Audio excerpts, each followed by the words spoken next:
একটা হচ্ছে দুরুদ পড়না আর একটা হচ্ছে দুরুদ করনা। খালি দুরুদ পড়লেই তো না, দুরুদ আমার পড়তেই দুরুদ করণ কেন নাই? দুরুদ আমরা পড়ি, কম বেশি পড়তেছি না, নমাজও পড়ি, এমনিও পড়ি। একটা হচ্ছে দুরুদ করনা আর একটা হচ্ছে দুরুদ করনা। একটা হচ্ছে পড়না আর একটা হচ্ছে করনা। দুরুদ করে গেছে হযরত জুনায়েদ বাগদাদী রহমাতুল্লাহ আলাইহি। আসিল কুস্তিগির, উনি কুস্তিগির আছেন না? বেলায়েতের সম্রাট কিভাবে হয়েছে? দুরুদ কইরা, দুরুদ কইরা না। আমরা কিন্তু দুরুদ করি, কিন্তু দুরুদ করি না। জুনায়েদ বাগদাদী দুরুদ কেমনে করছো? ঘোষণা দেওয়া হয়েছে যে আমার এই পালনে যে হারাইতে পারবো 1000 স্বর্ণ মুদ্রা এমুক জায়গায় দেওয়া হবে। কে আসো আমার এই পালনে হারাইবেন? হাজার হাজার মানুষ জমা। জুনায়েদ বাগদাদীর সাথে যুদ্ধ করার মতো, কুস্তি করার মতো কোনো পালোয়ান নাই। একজন মরা, একজন লুকাইছে, হাতটা পাতলা শুকনা। মাঠে যখন আসছে উনি বলছেন যে আমি ওনার সাথে ও বলে আইসা টিটকারি মাইরা তিনটা বেলায়। উনি বলছেন যে আপনারা কথা দিয়েছেন যদি আমি আড়াইতাম পারি তাহলে আমার পুরস্কার দিবা, আর যদি আড়াইতাম না পারি আমার 30 করে বাইরে দিবা, কিন্তু আমাকে যুদ্ধ করতেই হবে, কুস্তি আমাকে লড়তেই হবে। কুস্তি করছে একদিন ফলোয়ার আর রুগা হালকা পাতলা একজন লোক, দুজনে ধরছে খানা নিয়ে 3 দিন ধরে খাবার নাই। আমি এসে আলে মোহাম্মদ রসুলের বংশধর, সদকা খাওয়া আমার জন্য হারাম, ফিতরা খাওয়া হারাম, ভিক্ষা করা হারাম। আজকে যদি আপনি আমারে এটার মধ্যে যদি আমার যদি জয়যুক্ত হয়ে দেয়, বাদশায় ঘোষণা দিছে কিছু স্বর্ণ মুদ্রা দেওয়া হবে, কিছু দেওয়া হলে তুই নামটার জীবনটা বাঁচে। কুস্তি শুরু হয়ে গেল, জুনায়েদ বাগদাদী মাটিতে হয়ে গেলেন। বাবার একটা জিনিস বুঝো, আমরা দুরুদ কিন্তু পড়ি, 1 বার, 1000 বার, লাখ বার, কোটি বার দুরুদ পড়তেই আছি। রসুলের আর খবর হয় না। কেন না? কারণ যেহেতু দুরুদ আমরা করি না। একটা হচ্ছে দুরুদ পড়া আর একটা হচ্ছে দুরুদ করা। আকবরের জমানায় আবুল ফজল মোল্লার বাবা হজে যায়, বাদশাহ হজে পাঠাইতেছে, হাজার হাজার লোকদের, টাকা পয়সার খরচ নাই। অজু গেছুন, সঙ্গে সাথী নিয়ে যেতেছুন, রাস্তা গিয়ে দেখে এক মহিলায় কালো চাদর পরা, সাদা কাপড় পরা, মরার গরু বুঝতেছে। উড়ে দিকে আসছে, চেহারা চোহারে তো ভদ্র মনে হয়, আর যে লেবাস এটা তো মনে হয় যে কোনো নবীর পরিবারের কেউ। ওনার দল বলতে তোমরা আগে যাও, আগে গেছেন ওই মহিলার দ্বারে, জামা তুমি মোরা জিনিসের ঘুষ খেলে নিতেছ। বলছে আমরা আজকে 1 সপ্তাহ যাবো তো পাস, আমার ঘরে সন্তান দিয়ে আছে, আমরা যে নবীর বংশধর, আমরা তো কোরদারে বৃক্ষ মারতাম পারি না, সাহায্য চাইতাম, ফিতর খাইতাম পারি না, সত্র খাইতাম পারি না। তাই ফুলা পান্ডেন এটা খাওয়ামো মৃত যারা আর কি, তারা তো হারাম জিনিসও কোন ক্ষেত্রে হালাল হয়ে যায়। তো উনি কইছেন যে চলেন আমি আপনার বাড়িতে গেছে, বাচ্চা কাচ্চারা কাঁদতেছে ক্ষুধার জ্বালা। উনি কইছে আমার হতে যাবো তো যা কিছু আছে আমি আপনাকে দান করে দিই, আমি হজে যাব না। উনার দল বলতো উনার সাথে চলে গেছে, আর উনি কোনো তারা লেগে পারছে তারা হজ করে ফিরে আসুক। উনি কেন রয়েছেন, কাফেলা জল ফিরত আইছে, চলেন। তো মনে মনে আমি তো হজ করতে পারলাম, সবাই হজে চলে গেল, আমি তো হজ করতে পারলাম। তখন যারা কাফেলার আগে যারা চলে গেছে, হজ করে যারা আইছে, জিজ্ঞাসা তোমাদের হজ কিরকম? ধরে আপনি আপনি তো আমরা সত্যি আছেন, আপনি আমরা সঙ্গে হজ করে আবার আমাদের জিজ্ঞাসা যে হজ কিরকম, কারণ দিদা বন্ধের মধ্যে পড়ে গেল। আর বলে কি আমি তো জানি আমি হজ হয়েছি। দেশে যখন ফিরে আইছে আজি সাহেব করে ডাকে, অনেক আবুল ফজল মোল্লার বাবা ফুলারে বলতেছে, বাবা রে এরা তো আমার হাজি হাজি হয়, আমি তো হজ হয়েছি, আমি তো হজে যাই নাই। আরে আমরা যে আপনার টাকা উঠা পাঠাই এই আমি রাস্তা একজন আমি বলে দান করতে দেখছি আমি হজে যাই, কিন্তু এরা তো আমার বলে হজ হয়েছে তো আদের মধ্যে পাইছে, হজরা তো সময়ের মধ্যে পাইছে, আরাফাতে পাইছে, মুজদালিফায় পাইছে, পাথর মারার মধ্যে পাইছে, কিন্তু আমি তো মেরে বাবা মানি গেছি। আবুল ফজল মূল লাগে বাদশাহ আকবর রেখা জানি জমান হয়েছে বাদশাহ আকবরের জমান, বাদশাহ আকবর তো তোমার খাইয়া ডাক দিলে হযরত মুজাদ্দেদ আল ফেসানি রহমতুল্লাহ আলাইহি, এটা ওনার জমান না, ওনারও ডাকুন এই বলছে আমার একদিনের সময় দিন আমি ইস্তা কইরা দেখি ব্যাপার ঘটনাটা কি। মুজাদ্দেদ আল ফেসানি রহমতুল্লাহ আলাইহি ফরিদ আকবর দরবারে এ বলল, হ্যাঁ উনি যখন এই টাকাটা দান করে দিছেন সেই মুহূর্তে আল্লাহর তরফ থেকে তার মতো হুবহু সুরজ নিয়া একজন ফেরেশতা আল্লাহ নিযুক্ত করে দিছে, এবং তার বিনিময়ে যত হজ আছে এবং কিয়ামত পর্যন্ত তার জন্য সেই লোক সেই ফেরেশতা তার জন্য হজ করবে, দোয়া করবে। তখন এই আবুল ফজল মোল্লা কি তুই উঠছি বুঝতে পারে নাই, দুরুদ তো আল্লাহুম্মা সাল্লি হতে একবার দুবার আমরা হরি ভাবে বলছি, একটা হলো দুরুদ পড়া আর একটা হচ্ছে দুরুদ করা। তাবিঈন আব্দুল্লাহ ইবনে মুবারক উনি মুফাসসির মুহাদ্দিস, রোজা পাকে বৈশা মানুষজনকে দরজ দিতেন, জ্ঞান শিক্ষা দিতেন, হাদিস কোরআন। রোজা পাকে শুয়ে রয়েছেন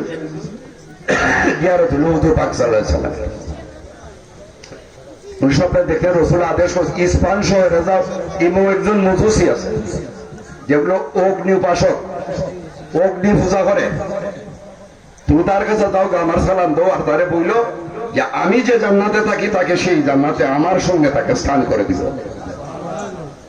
ঠিক এটা অগ্নি পূজারি, আল্লাহ রসুল মানে না, আগুন হয়েছে তার প্রভু, তার ঈশ্বর, তাই স্বপ্ন দেখে এখন দ্বিধার মধ্যে হয়ে গেছে। রসুল কয় কি আগুন পূজারীদের আমি যেতাম, পরপর স্বপ্ন দেখে আবার উনি ইস্পাহানে রওনা দিছ, দেখতেছেন ওনার কিন্তু সবাই ছিলেন বিখ্যাত ব্যক্তি তাবিঈন। উনি যখন যাইতে যাইতে ইস্পাহানকে যখন পৌঁছ জানো মুখের দ্বারা যায় পাওয়া যায়, আপনি কেন যেতেন অগ্নি পুতরের দ্বারা আপনি কেন যাবেন, কারণ আমার একটু ব্যক্তিগত কাজ আছে, সেই কাজের জন্য আমি যাব। উনি গেছেন, উনি দেখা সাক্ষাৎ প্রার্থী হয়েছেন, উনি বলছে যে এখন তো আমি খুব টায়ার্ড, আমার মেয়ের বিয়ে গেছে, এই মেয়ের বিয়ের উপলক্ষে আজকে 3 মাস যাবৎ অত্র এলাকার সবাই আমি খাওয়াইতেছি, তা আজকে আমার এই অনুষ্ঠানটা শেষ, আমি একটু বিশ্রামে যাই, একটু পর আপনার একটু দেখো। 3 মাস গেছে, সারা এলাকার মানুষ উনি খাওয়াইছেন, এত বড় করুন। একটু বড় জন উনি গেছেন, টায়ার্ড হয়ে রয়েছেন, দরজায় নক করছেন, দরজা খুলছেন, গেছেন ভিতরে, যে আমি আসছি আপনার কাছে একটা আরজি নিয়ে। আমি স্বপ্নে দেখতেছি আমাদের নবী হুজুর পাক সাল্লাল্লাহু আলাইহি সাল্লাম বলতেছেন জান্নাতে আপনারা নিয়ে উনি থাকবেন, এই খবরটা জানানোর জন্য আমি আপনার কাছে আসছি। হ্যাঁ, আপনার মুহাম্মদের নাম তো আমি শুনছি, কিন্তু আমি তো উনার মানি, আমি তো ইসলাম ধর্ম মানি, আল্লাহ রসুল মানি, আমি তো অগ্নি উপাসক। উনার নাম শুনছি কিন্তু উনাকে আমি মানি না। তো আমি স্বপ্নে দেখলাম যে হুজুর পাক সাল্লাল্লাহু আলাইহি সাল্লাম বলতে, উনি বলতেছেন উনাকে যে আমি তো স্বপ্নে দেখলাম হুজুর পাক সাল্লাল্লাহু আলাইহি সাল্লাম, হুজুর পাক সাল্লাল্লাহু আলাইহি সাল্লাম যে জান্নাতে থাকবে, আপনাকে সেই জান্নাতে রাখো, এই প্রোগ্রামটা জানানোর জন্য আমি আসছি। স্বপ্নটা আপনি কবে দেখছেন? ওই মাসখানেক। অমুক দিন? জি অমুক দিন। হ্যাঁ ঠিক আছে। ঘটনাটা কি বলেন, কি এমন কাজ করছেন যে রসুল বললেন যে এই যে এলাকায় যে আমি 3 মাস খাওয়াইছি লোকজনদের, খাওয়ার পরে যেদিন আমার অনুষ্ঠান শেষ আমি বাসায় ঘুমাই দিয়েছি, আমার গুলাম বান্দি যারা ছিল রেস্ট নিতেছে, রাত্রে গভীর রজনীতে আমার দরজা যখন নক করছে, এত রাত্রে আবার কে আইলো, বাধ্য হয়েছে আমি নিজে দরকার করছি গোলাম বাদের ঘুমাই রয়েছে ঘুমাই এরা ডিস্টার্ব করতে গা দিয়ে এক মহিলা আমার এসে ভাষা কে আপনি? আমি আপনার এই মহল্লার আপনার এই গ্রামের অমুক জায়গায় আমি থাকি। আমরা হইলাম আহলে বাইতের লোক, নবীর পরিবারের লোক। আপনার কাছে তেলের পয়সা নিবার লেগে আমার ঘর আছে 2 দিন ধরে বাতি চলে না, 3 মাস দূরে গেল খাওয়াই আপনি আইলেন না, কথা ছাড়ো আমি আসতে পারি। আমি তোর দাওয়াত পাইছি না, আমরা তো যেমন মন ধরে আসতে পারি। কারণ গভীর রজনী আপনার কাছে আইসে, এখন আমার ঘরে বাতি নাই, একটু তেলের পয়সা লাগে আপনারা সাহায্য পাঠিয়েছি, মেহরবানি করে দেন।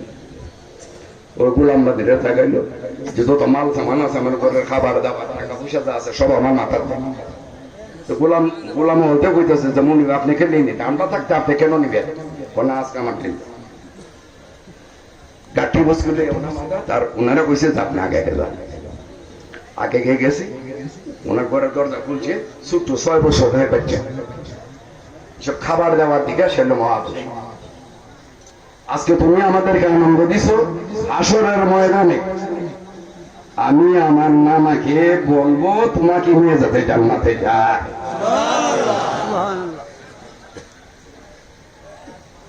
বাচ্চা কথা কইছে, আরে কই যে মুফাসসির আব্দুল্লাহ ইবনে মুবারক উনিও স্বপ্নে দেখছেন, মানে রাসূলরা মঞ্জুর করে নিয়েছে। দুরুদ পড়ছে অগ্নিপূজারকে দুরুদ করছে, তা আমাদের উচিত দুরুদ করা।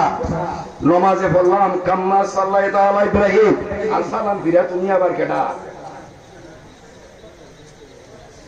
পড়ছে না? মুসলিমের পিছিয়ে 1000 লোক কুফার মসজিদে হযরত মুসলিম রাদিয়াল্লাহু আনহু নামাজ পড়ছেন, সালাম দিয়েছেন, কিসাদা একজনও নাই। আর আগে তো বলছে আপনি সালাম করে কেউ নাই। আমরা এই দেখতে দুরুদ যাতে না পড়ি, নামাজে যখন বেশি স্বীকৃতি দিতেছি, নামাজের ফরজ যাতে ওনাদের মর্যাদা পায়, সম্মান পায়। একজন নবী বংশের লোক, আমলে আখলাকে কিছু খারাপ হইতে পারে, তার চলাফেরা আমার পছন্দ না হইতে পারে, রসুলের খাতে আমাকে মহব্বত করতে হবে, কারণ ওনাদের মহব্বত করলে ইমানের অংশ। আমল কেউ কম করে কেউ বেশি হয়, ইমানের মাঝে যদি কম বেশি যদি হয় তো আমি মুসলমান না। আমার ইমানকে মজবুত করতে হলে নবীকে ভালোবাসতে হবে। ইমাম হুসাইন নবী যে দ্বারা বসা চোখেটা বালি পড়তেছে, আপনি জান্নাতের দিকে ইয়া রাসূল আপনি কাঁদতেছেন কেন? আমি কাঁদতেছি আমার এই হুসাইনের উপরে যে মুসিবত আসবে সেই জন্য আমি কাঁদতেছি। যেদিন ইমাম হুসাইনের উপরে মুসিবত আসবে সেদিনকে আপনি থাকবেন? নবীজি বলতেছেন যে না। হুসাইনের বাবা কি থাকবে? যে না। আমি ফাতেমা কি থাকবো? না। তার বড় ভাই হাসান কি থাকবে? না। আর এটা তো আমার হুসেনের লেগে দেখান দিন নাই। হুসেন উপরে এত বিপদ যাবে তো আমার হুসেনের জন্য কান্দই কেউ নাই। কান্দবে আমার একদল উম্মতেরা, আর বনের হরিণরা তার দুধের বাচ্চারে সেদিন দুধ দিবে না। আমরা তো ইমাম হুসাইনের উপরে ভালোবাসা তো রাখতেই হোক। তাজ করছি উনার 40 আচ্ছা, হুজুর পাক সাল্লাল্লাহু আলাইহি ওয়াসাল্লাম নবীদের সমস্ত কাজগুলো মান্যতা করা সুন্নত না? উনি যেগুলো আমল করে গেছে, উনি উনার মেয়ের দিকে ভালটা দাঁড়িয়ে গেছেন। আমরা আমাদের মেয়ের দিকে সুন্নত পালন করি, সুন্নত না? খাতুনে জান্নাতের দিকে নবীজি দাঁড়িয়ে গেছেন, উনি যখন দরজায় ঢুকছেন রাসূল দাঁড়াইয়া ওনার জায়গাতে বসাইয়া তারপর উনি বসলেন। সুন্নত আমরা পালন করিনি, তাহলে এটা সুন্নত না। খাতুনে জান্নাতের মর্যাদা একমাত্র আল্লাহ জানে, আর আল্লাহর হাবিবে জানে। উনি ওনার মেয়ের জন্য দাঁড়াইছেন না, ওনার মেয়ে তো আরো 3 জন আসলে তারা লোকে তো দাঁড়াইছেন না। খাতুনে জান্নাত দেখে গেলে দাঁড়িয়ে এই যে 5-এর রহস্য আবজাদ যদি আমরা হিসাব করি, আল্লাহ নামের আবজাদ হচ্ছে 66, 66 6 + 6 = 12। আল্লাহ নামের আবদাত 66 না, আল্লাহ নামের আবদাত হয়েছে 66 আর মোহাম্মদের আবদাত হয়েছে 92। 66 রে যোগ করলে 6 যোগ 6 সমান 12, 92 রে যোগ করলে 9 যোগ 2 সমান 11। 11 আর 12 কত? 23। 23 হলো 2 আর কি 2 যোগ 3 5। 5 এর মধ্যে আছে সবকিছু অবশ্য। আদম আলাইহিস সালাম সব পেলা যাইছে কি ইসিম আল্লাহ তাআলা উনাকে দান করা হয়েছে। ইসিম দিয়ে সঙ্গে আরো শুরু 5টা নাম লেখা। আমরা এটা কই না যখন যত নজিল্লা আদমের গুনাহ আল্লাহ মাফ করছে না। আমরা কোন নূহ নবীর কিস্তিতে কাঠের তক্তার মধ্যে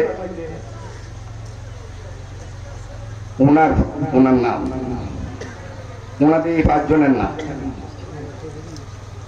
ইব্রাহিম সালাম আসার আরো 3-4 বছর আগে, 3000 বছর আগে পৃথিবীতে তো শিবান ছিল কেডা? রাম লক্ষণ সীতা। মরু প্রান্তরে এর লক্ষণ, মরু প্রান্তরে কালো ঘরের পাশে একজন মহাদেবের আবির্ভাব। মহাদেব এখানে থাকবে একটা আল্লাহর ঘর, সেই ঘরের মধ্যে একজনের জন্ম হবে। মহাদেবের কন্যার সঙ্গে তার বিবাহ হবে, আর তাদের বিবাহে 2 জন সন্তান হবে। তারা হইল আসলে নাজাতের মূল ভঙ্গি। রামে হিন্দু ধর্মের দেবতা ভগবান রাম লক্ষণ সীতার আলা অঙ্কিতা হর হর মহাদেব হয়নি। কিন্তু মহাদেব কারে হয়? মহাদেব হইল মানব। আমরা বুঝি না অনেকটা যদি বই করবো সাপ হিন্দি গেছে বুঝো না।